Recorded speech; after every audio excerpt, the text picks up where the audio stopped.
The Queen of England is on her knees, laughing.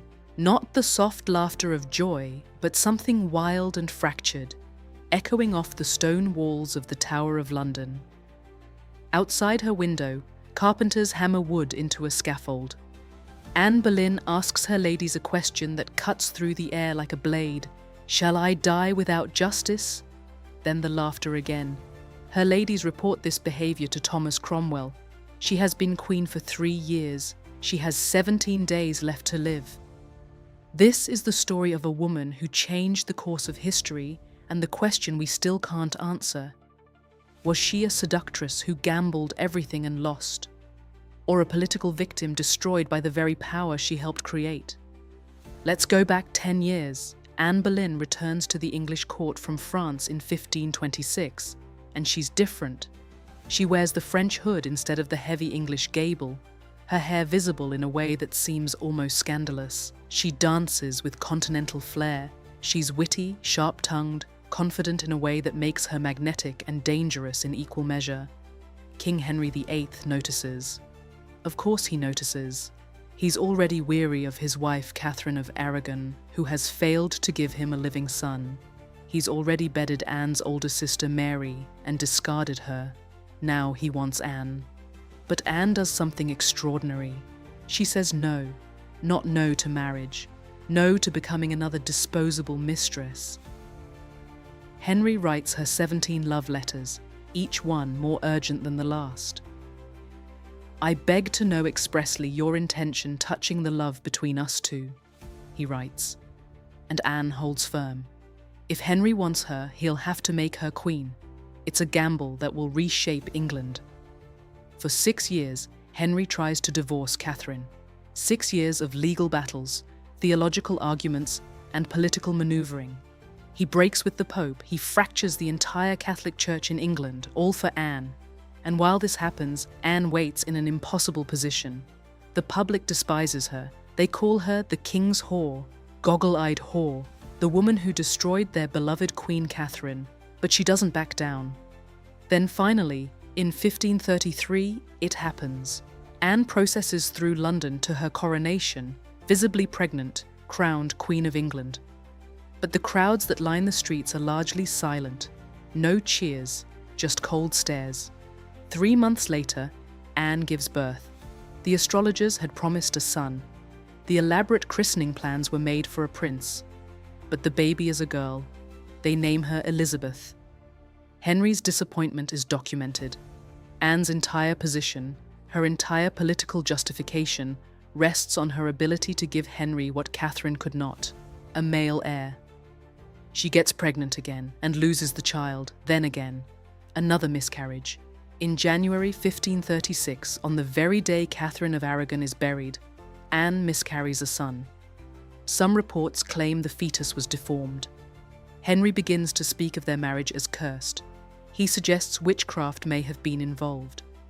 The same logic he used to escape Catherine now turned on Anne herself. Meanwhile, a plain young woman named Jane Seymour has caught Henry's attention. She's the opposite of Anne, demure, quiet, obedient. Henry begins courting her openly, at court, while Anne is still queen. And Thomas Cromwell, Henry's chief minister and the man who engineered Anne's rise, makes a calculation. Anne has become a liability. She's opposed him on religious policy. She's made enemies of the powerful families she challenged on her way up. She's failed to produce a male heir. Cromwell begins building a case. Anne wears her bee necklace everywhere. It's her initial in gold, a constant reminder of who she is, what she's achieved. She keeps her prayer book close, the one where she's written in her own hand, "Remember me when you do pray, that hope doth lead from day to day." Whether she anticipated what was coming remains unknown. May Day, 1536. A tournament at Greenwich. Anne drops her handkerchief. A courtier picks it up. She laughs at something one of her musicians, Mark Smeaton, says. She gives money to another courtier.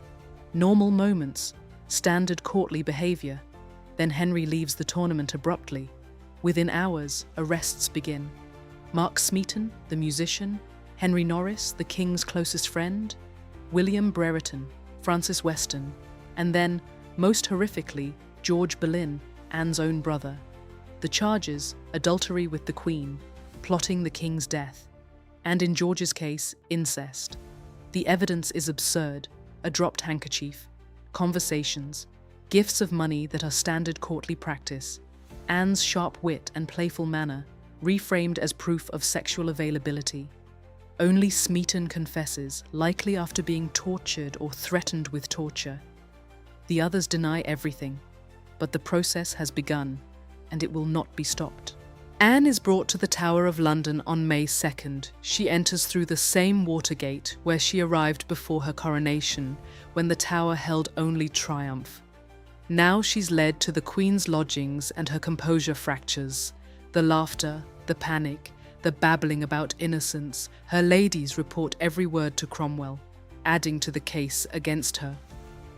On May 12th, the 5 men are tried and convicted. On May 15th, Anne herself faces trial in the Great Hall of the Tower. 2,000 people watch. Her uncle, the Duke of Norfolk, presides, reportedly weeping as he condemns his own niece to death. The verdict appears predetermined. Anne defends herself with clarity and intelligence, refuting every charge. It doesn't matter. She's sentenced to die by burning or beheading at the king's pleasure. Henry, in a gesture he presents as mercy, orders a swordsman brought from Calais. Death by sword, not the axe. More honourable, quicker. Anne reportedly jokes in her final days about having a little neck. May 19th, 1536, 8 in the morning. Anne Boleyn walks to the scaffold wearing grey damask trimmed with fur, a red kirtle underneath. She gives a careful speech praising Henry as a most gentle prince. Even at the end, she follows protocol. She removes her French hood, kneels. The sword is hidden in the straw, so she won't anticipate the blow. The swordsman pretends to call for the weapon, and when Anne turns her head, he strikes from behind. One clean cut. Her body is placed in an arrow chest because no one prepared a coffin. She's buried in an unmarked grave in the chapel of St. Peter ad Vincula within the Tower walls. The day after her execution, Henry is betrothed to Jane Seymour. 11 days later, they marry. So, what was Anne Boleyn? A seductress who played a dangerous game and lost? Or a victim of a system that elevated women only to destroy them when they failed to serve male needs? The truth resists simple categorization. Anne was ambitious. She was strategic. She used the limited tools available to her in a world where women had almost no institutional power. She refused to be disposable, and for a brief moment, she won. She became queen. She participated in reshaping England. But she was also destroyed by impossible expectations, by political forces beyond her control, by manufactured evidence and a king who had grown indifferent. Her primary vulnerability was failing to produce a son in a system where that was her essential function. Anne Boleyn never knew that her daughter Elizabeth would become England's greatest monarch, never knew that the girl Henry considered a disappointment would reign for 45 years and define an entire age, never knew that her name would echo through history, still debated, still fascinating, still refusing simple answers. And if you want more stories about history's most misunderstood figures, subscribe and hit the bell. I'll see you in the next one.